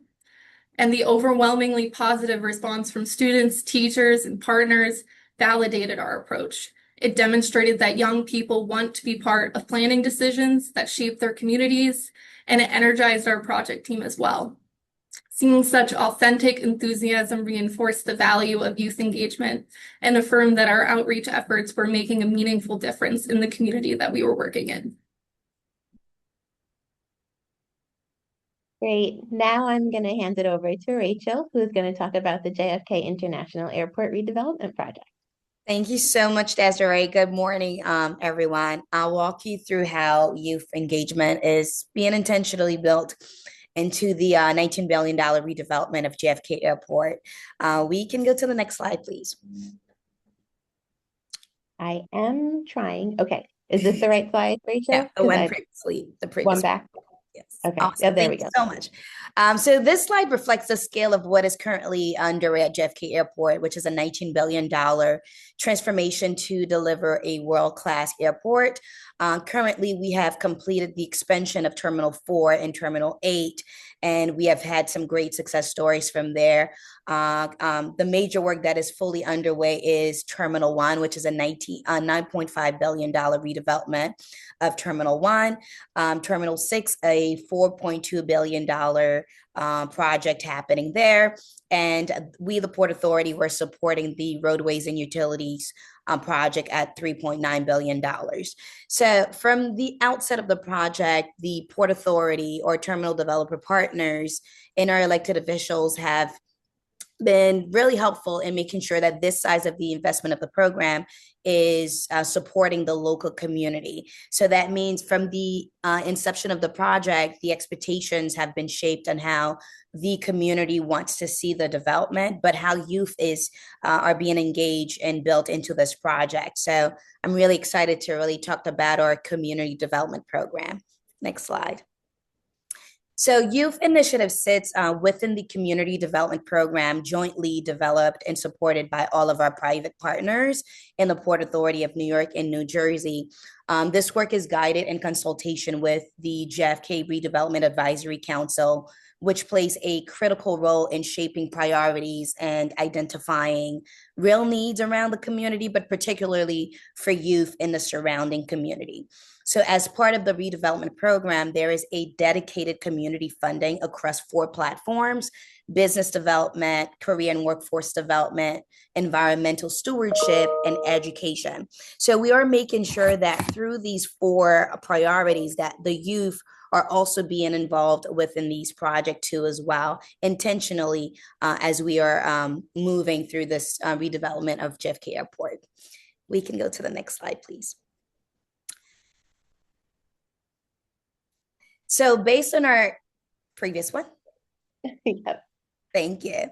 So based on the community input, particularly the advisory council, we have developed a set of youth initiatives focused on K-12 within the local community. So to date, we have had 6 initiatives that have been launched and that are actively underway. And these programs are designed to provide early exposure to aviation and transportation, to build awareness on workforce opportunities at the airport, and to also create multiple entries for students that are interested within the industry.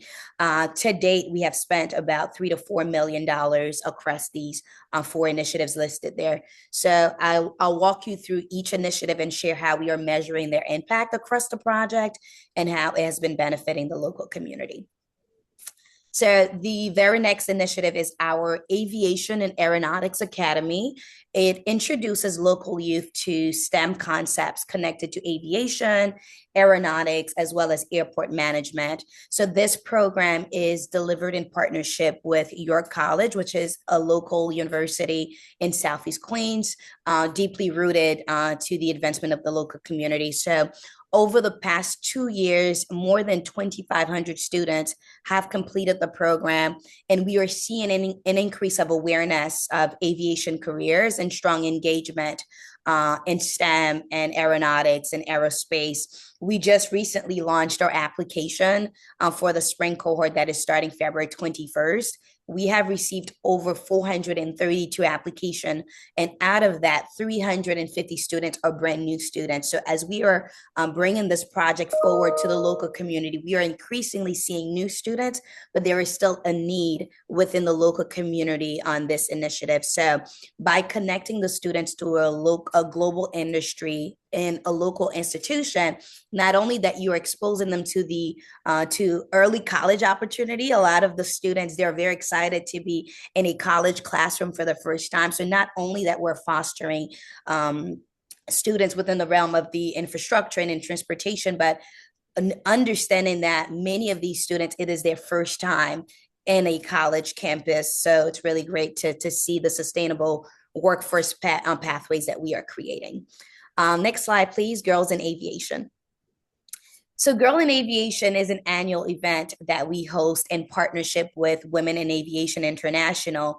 So since I started the project in 2021, we kicked off this project in 2022, where we have served 325 girls, young women, have participated on hands-on aviation experiences. And we all know that, and I believe someone in the previous panel mentioned that this is a male-dominated industry. So we are intentional about addressing the gap early by exposing young women to technical and leadership roles before their career decisions are made. So we have consistently see a repeat in participation and increased of interest as we are launching this program in Southeast Queens. So we have definitely seen a great impact there too as well. So as you can see on the screen, we have the students there wearing their pink shirts. They're having a tour at Terminal 8. And this is how we also connect with our partners to see how can we connect with our developers to really bring in that hands-on experience. So all of our terminal developers have been really helpful when we are planning the day-to-day activities and the trips for these amazing scholars. I'd like to refer them to. All right, so our student art poster contest was an initiative that we also launched last year. In conversation with our terminal developers and my team, we recognized that not only that we were conducting outreach for businesses within the art industry, but we also thought of, instead of just dealing with the artists, we know that within the school system in Southeast Queens that there are young artists in the making. How can we involve them in the process of letting them know that there are different career paths within this industry? So we launched this initiative to engage students in grades 6 to 12 to create an aviation theme art that reflect a sense of place for Queens. We received over 100 plus applications, but unfortunately, we were able to select 6 student winners. And now their artwork are being displayed at JFK Terminal and the AirTrain system in Southeast Queens. So this not only reinforced the airport village theme that we've had, but it reflects the community identity, helping young people visualize through the breadth of workforce opportunities at the airport, the ecosystem that exists within the airport. So we're really excited to see how we are not only gauging the different career path, but really engaging on the ecosystem that exists within the community of the airport. Next slide, please. Our very next initiative, we also launched that about in 2022. And all of this initiative took place after the pandemic. So you could envision how hard it was to really bring the youth together and bring our local partners. A lot of these work, when we opened our door in 2020, 2021, we were really engaging and speaking and having various meetings with the local community to really hear the needs of what's needed in the community. So this week-long program actually started virtually during the pandemic. It is for middle school students near JFK, combining aviation, environmental science, sustainability practice. And we work very closely with the Port Authority's Environmental Stewardship Department to serve over 150 students on this program. And we provide information about the wildlife at the airport, other ecosystem when it comes to environmental stewardship that exists at the airport, which we also recognize is another pathway that exists within our infrastructure and industry too as well.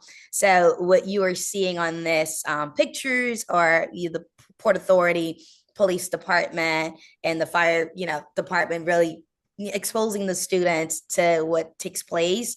The picture towards in the middle with the orange shirts are the students doing environmental work with a local organization called Jamaica Bay, where they support with other operations around environmental stewardship.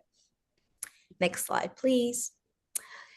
We also launched another program called the Watch and Learn series. We use film and documentaries to teach grade school students in the broader community about aviation history, aerospace, and STEM innovation. And typically what we do on these Friday program is to, kick off the conversation, implement that seed of aviation to the students. And as they are asking questions, we're gradually moving them to the other programs that are age appropriate. So the watch and learn, we've had kids from 3, 4, 5 years old.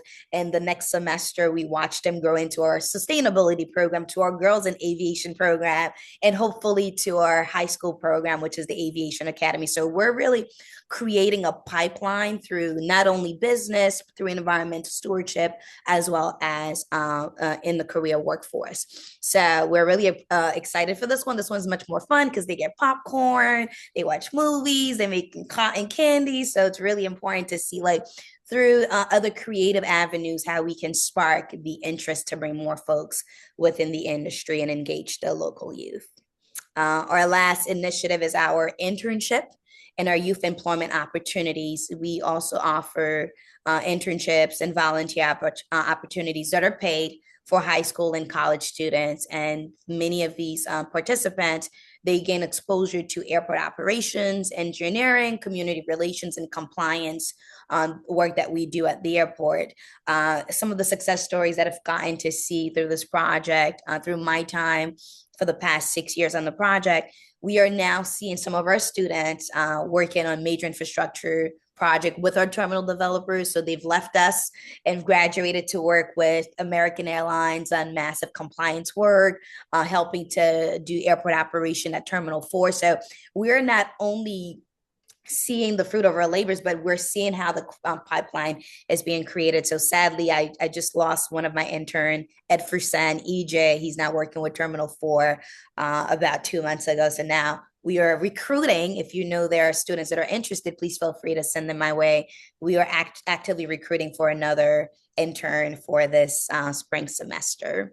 And across these initiatives, I definitely want to pinpoint that youth engagement is one of the most effective ways as we are delivering projects that we can begin to engage them. And the JFK experience and how infrastructure, investment, governance, and workforce strategy can always be in alignment through some of these projects. And I also want to pinpoint that this is just the beginning, because these initiatives were on the ground from 2019, and we have finally delivered through 2025. So we are working on 12 more initiatives that we are engaging other industries, other non-for-profit organizations within the local community to see what else can we do. I'm just going to add a shameless plug here. We recently we're about to announce a scholarship program where we are providing full master's program scholarship for students, for about 6 college students to gain their a master's program through aviation or within the infrastructure industry. So I look forward to reporting more on these initiatives as we are really pushing the great objectives that WTS is doing. So I'm really excited for all of that. I'll kick it over to Desiree. Thank you. Great. Thank you so much, Rachel. Those are amazing initiatives. I'm going to hand it over now to Louisa to talk about the Cape Cod Bridges project.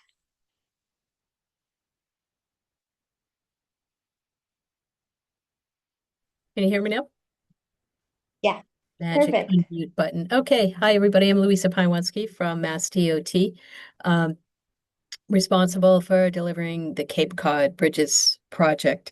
The Cape Cod Bridges are the Sagamore and Bourne bridges. This is a state-led project to replace federally owned bridges that are 90 years old, and they are the only roadway connection between Cape Cod, which is an entire region with 230,000 year-round residents of Massachusetts, to the Massachusetts mainland. Cape Cod is also well known for its scenery and beauty, and it draws 5 million visitors a year, the vast majority of whom are traveling by road over the 2 bridges. So that totals 38 million trips a year. They are of critical importance not only to Cape Cod for safety and security reasons, as they are the only roadway evacuation route off of Cape Cod, and essential to day-to-day life on Cape Cod, but also to the Massachusetts economy, given the heavy tourist visitors and spending on Cape Cod every year.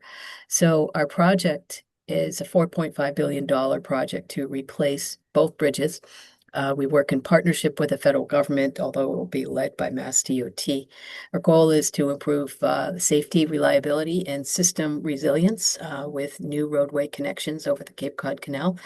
And while there are minimal accommodations for bicycles and pedestrians on the current bridges, we expect to have a significantly broader infrastructure, including a shared use path that is a minimum of 14 feet wide and often wider. Next slide, please. So we have done quite a bit of outreach to Cape Codders.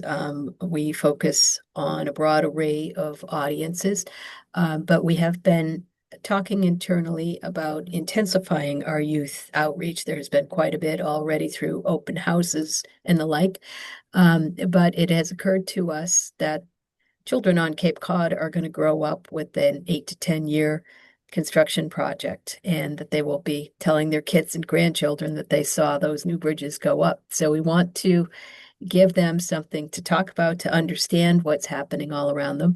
And we also, like my colleagues who have previously presented, view them as a great avenue to telling their parents all about the Cape Cod Bridges project. So it supports our overall communication strategy. I should have mentioned my colleague Michaela Rooney, who's on the call, as well as Erica Blonde, who is with our lead consultant helping us with these really fun activities. So we are focusing with the kids on hands-on learning, bridge building, mapping, and creative exercises. All of the children are quite familiar with the bridges. They are very prominent features on the Cape Cod landscape. So we didn't need to tell the kids about the bridges. They told us a thing or two, and then we helped them develop key information about the bridges and the project. Next slide, please. So in addition to the 5 workshops as part of our intensifying campaign to reach Cape Cod youth, last May, we had a Cape Cod Canal Walk. The U.S. Army Corps of Engineers, which owns both of the bridges, also has beautiful walkways along the Cape Cod Canal. You can see this bridge, you can see how it connects Cape Cod to the mainland. And we invited kids to take a walk. There were activity stations set up with information and activities all related to the bridges and the bridge projects. There is a long history of the bridges on Cape Cod, so we had some historical information. We invited not only the students, but the kids' families and their teachers. So we had a sizable adult presence as well. And that initial activity generated a relationship with the Bourne Public School Systems. Bourne is the town that hosts both bridges, and we knew it would be critical to establish a working relationship with the public schools if we truly wanted to reach children. Next slide, please. So this was a good start. We also had participated in a community resource fair that was hosted by Bourne High School. We had information, materials for the kids, some water bottles, and it helped us continue to build a relationship with Bourne Public Schools. We realized then that we needed to reach multiple levels of kids. We have high school students who might get a little bit more detailed information, but we also have younger students who will be growing up just as we're starting construction at the end of 2027, and probably will be in high school when the project is completed. Next slide, please. This was a STEM event that we participated in December. Very fun. We, as we mentioned, we went younger. We asked if we could come talk to some 4th graders. This on the right is an example of one of the activity sheets we did. We tried to incorporate math knowledge, writing knowledge, and science knowledge into sharing information about the bridges, as well as local knowledge. We asked them how many Jason Tatums, if you're if you know basketball at all, Jason Tatum is a star on the Boston Celtics. So we asked them, how many Jason Tatum's tall are the bridges and the like. We also asked them to help us design a bridge. We asked them to imagine that they were engineers and planners and help us solve some of the transportation problems that we were up against, like traffic congestion and the need to separate pedestrian and bicycle traffic from vehicular traffic. So we got some great ideas. My favorite were the separated animal lanes, including one for giraffes and lions and dogs and cats, and fish ramps so the fish could come swim up and check it out.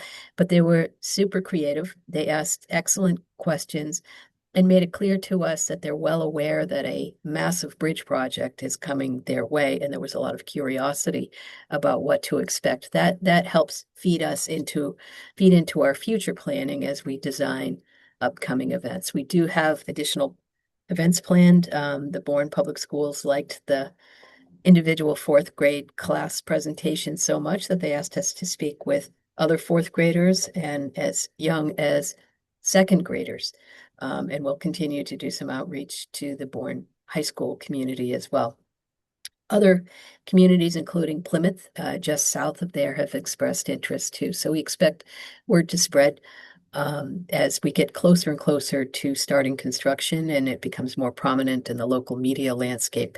We will start coordinating our expanding school activities with key messaging that we want to get out to Cape Codders, including adults. Next slide, please.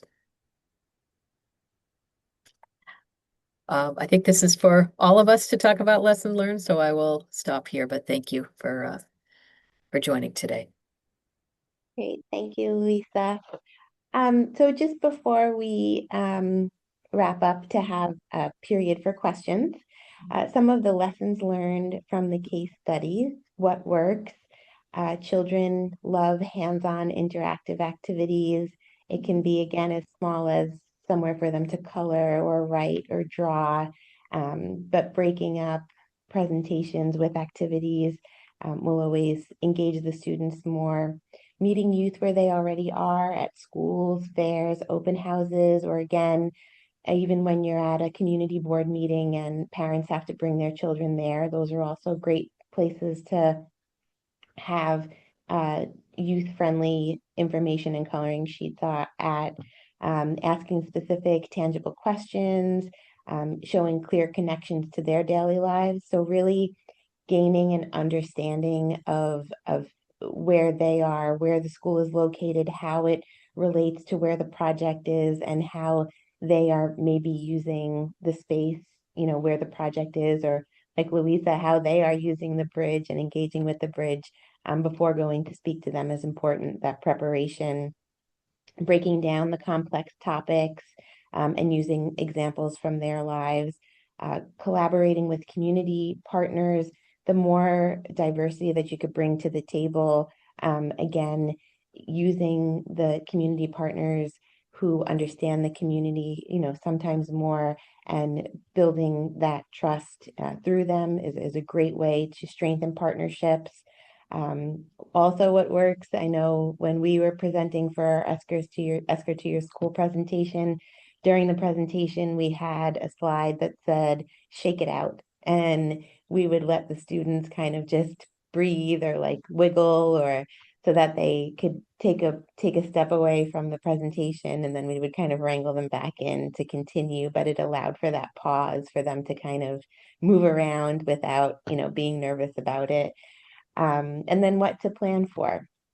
So coordinating presentations within school schedules, being open to, perhaps earlier presentations in the day when they're kicking off, or even after school activities when the students are out and, maybe there's an after school camp or activity that you can engage with, tailoring materials to different grade levels.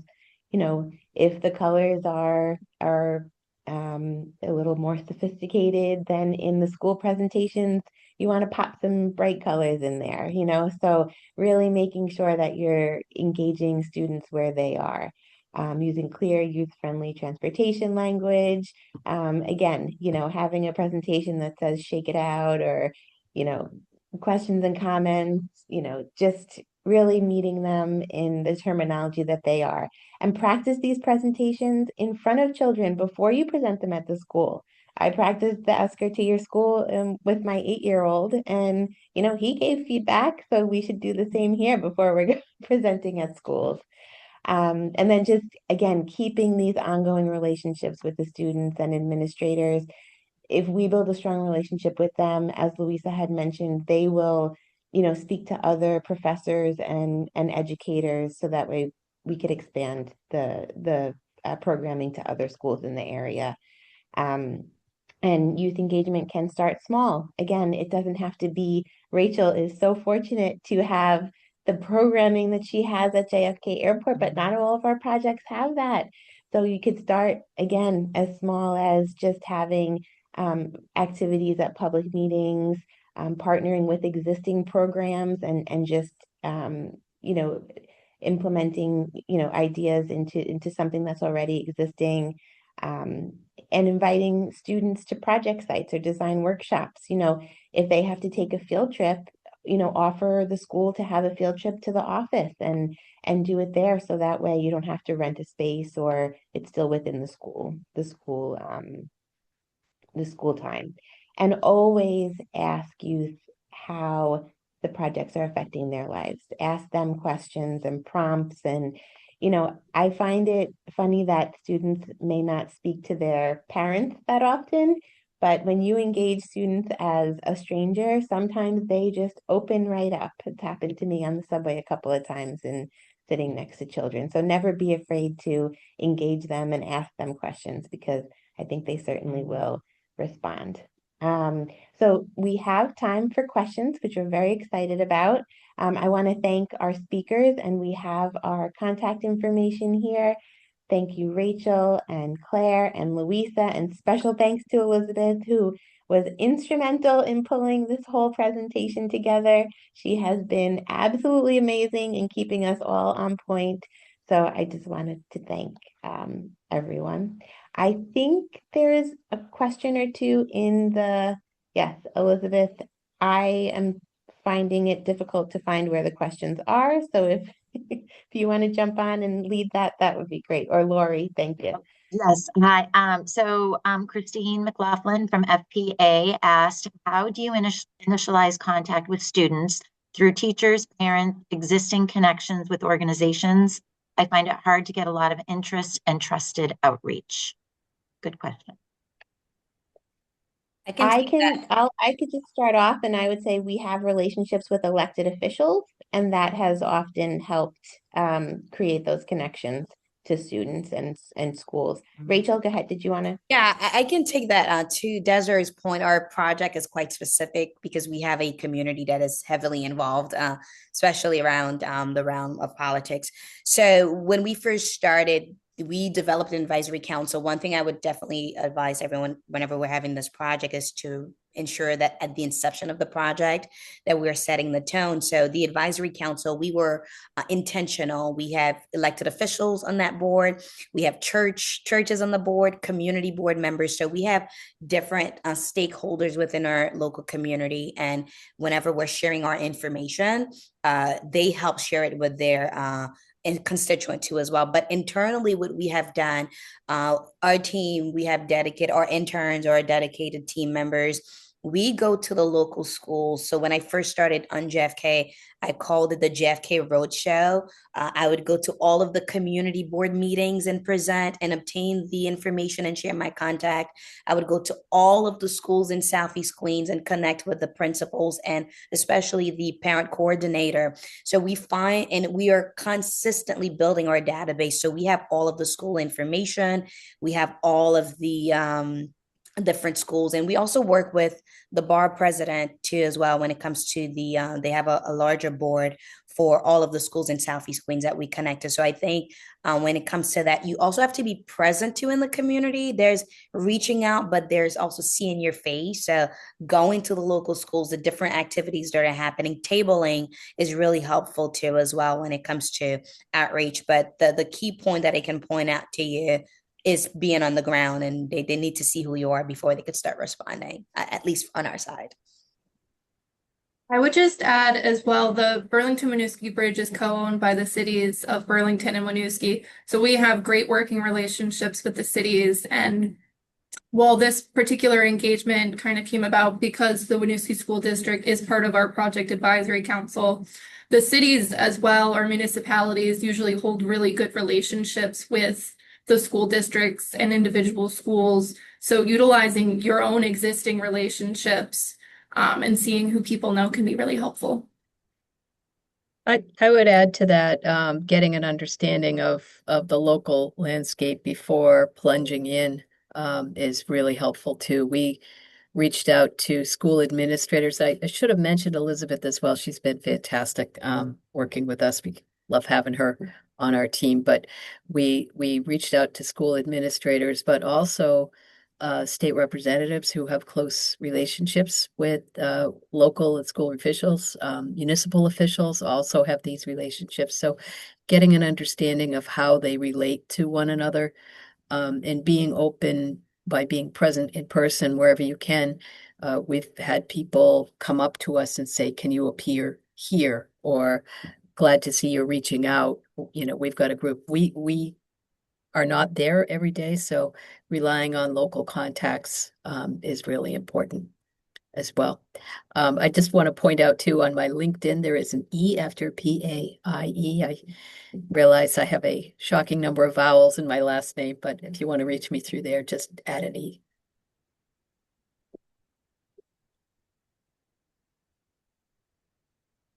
We'll update that, Louisa. Thank you.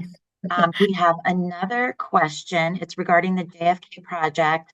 How long have you been building this project with the communities to the current status? And what was the greatest source that you found to make the difference and turn the corner of the vision?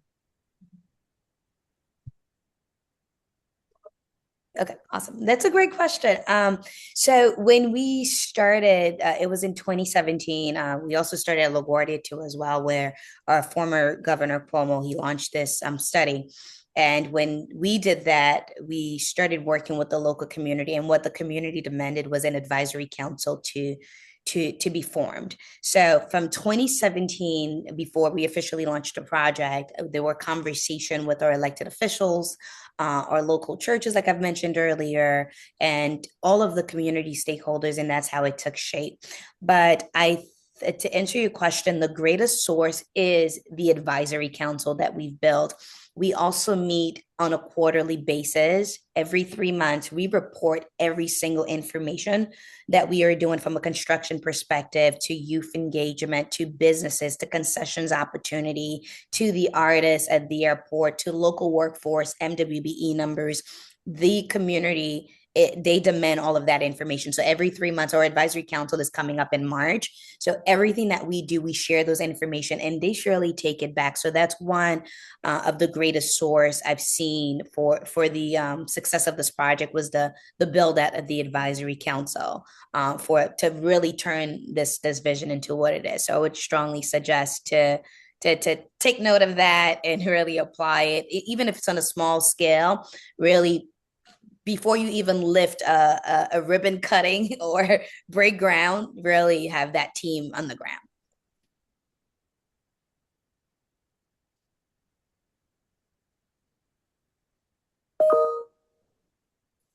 Just a comment stating amazing, kudos and thank you. So yeah, great answer. Do we have any other questions? If so, you can just enter them into the Q&A portion at the bottom of the screen.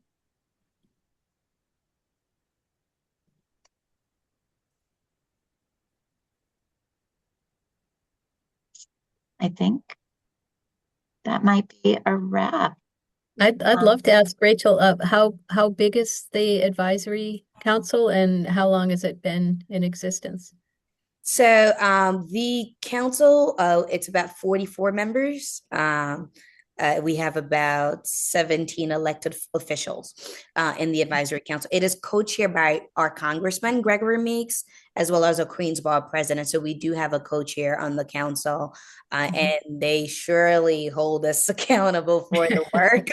and not only that, they are having periodic meeting with the terminal developers. So we also have direct meeting with the airline. So it's not just the airline reports to the Port Authority on the work that's being done. They also demand updates on workforce development, how many folks from the local community are being hired.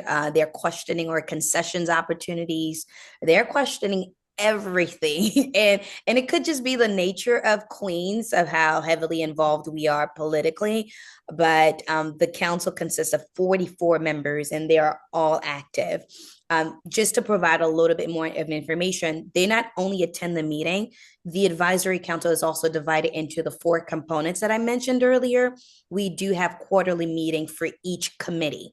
So the business development committee is co-chaired by Senator Sanders, which is a business person within the field of our political realm. So it's co-chaired by Senator Sanders alongside with a business member in Southeast Queens. So every question, every idea, every business opportunity that exists within the airport, the co-chairs of that committee handles that.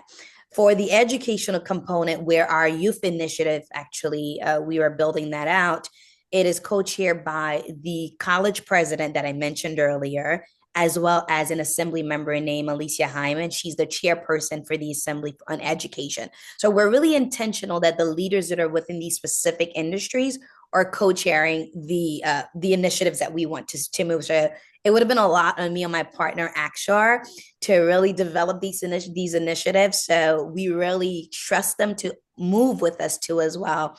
When I talked about the aviation program at York College, the assembly member demanded that the students get a stipend of $1,200, or else we couldn't start the initiative, right? She's like, how could you have students spending 2 months with you, summertime, they're not getting paid. So please ask the terminal developers to put money towards that. So every summer, all 50 plus students get a stipend. So we're really intentional. The advisory council members, they're working too as well.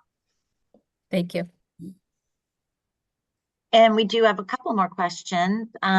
Rachel, I believe this would be directed to you or any others that have a more formal program, but it says, would you be able to share more of the information related to the program? So I don't know if maybe there's more information like on a website or whatnot, as far as like how you go about even. Yeah, I can type it on the chat, or it's www.anewjfk.com. I can drop it off on the chat. Every single information that we have spoken of, it lies on the website. So if they need to get in touch with us, they need to apply for all of our programs, it's there. The information of the advisory councils are there too as well. The committees are all there. Like I've said, we couldn't lift a finger until that website was ready too as well. So I'll drop it on the chat for everyone. Great, thank you. And a question for all of you, keeping in mind we've got less than 2 minutes, so I don't know that all of you be able to answer this, but it says, for all presenters, what one word would you have to share with a woman seeking to enter this industry? So actually it's one word, so maybe we can get to all of you.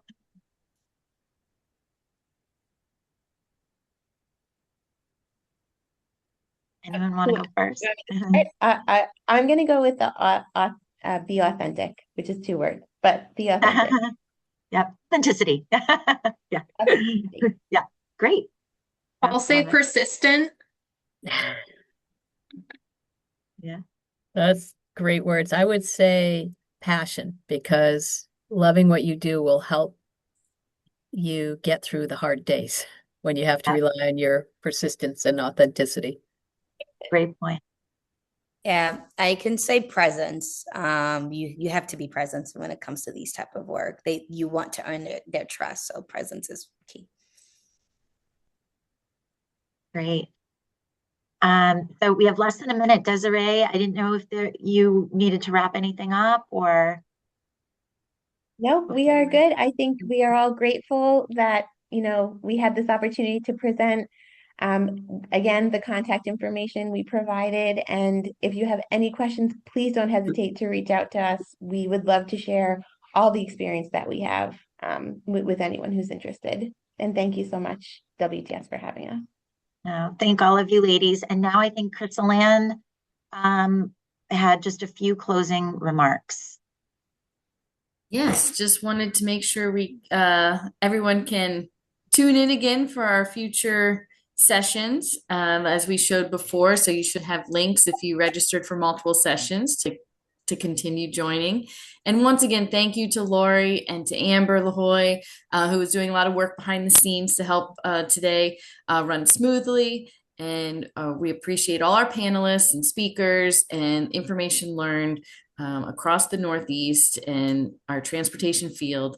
And we all just embrace working together. And I love the connection between the youth and the future. And that's what it's all about, and helping us all be safe in our modes of transportation. So I hope everyone has a great weekend. And we thank you, everyone, for your time today. Enjoy. Yep. We hope to see you next week. Thank you. Thank you, everyone. Thanks, Laurie. Everyone. Bye. How do I answer it?